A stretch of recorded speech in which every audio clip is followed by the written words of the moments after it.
My name is Christy, Braham, and I represent women in informal employment, globalising and organising, and our sister organisations who together comprise a global network of millions of workers in informal employment. We are waste pickers, 2,000 of us working on our landfill, living hand to mouth. Tuberculosis is so common here, among waste pickers and our families who live here. Biomedical waste should not be here in our landfill, yet it arrives here every day and we are exposed to syringes and needles. Septic tanks should also not be here, and yet we suffer from the dust that they produce. And many of us have developed asthma.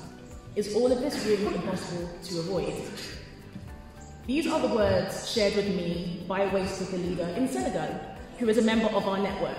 They work in informal employment, along with almost 2/3 of all of the world's workers. Workers in informal employment call for both an ILO convention and recommendation, which are inclusive of and sensitive to the realities of the working lives of the global majority, particularly women and gender minorities. And to uphold the right for all workers, including those in informal employment, to access basic occupational health services and promote full participation of workers in informal employment in social dialogue.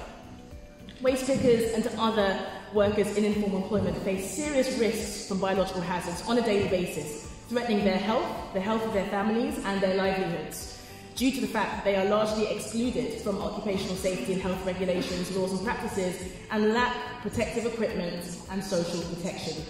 There is, therefore, an obligation for both employers and governments to create working conditions in which these workers can be protected from biological hazards, especially as both reap large economic and social benefits from the labour of workers in informal employment.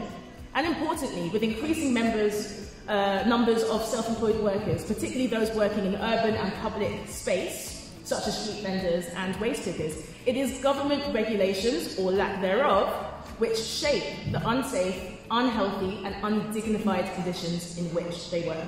Thank you very much.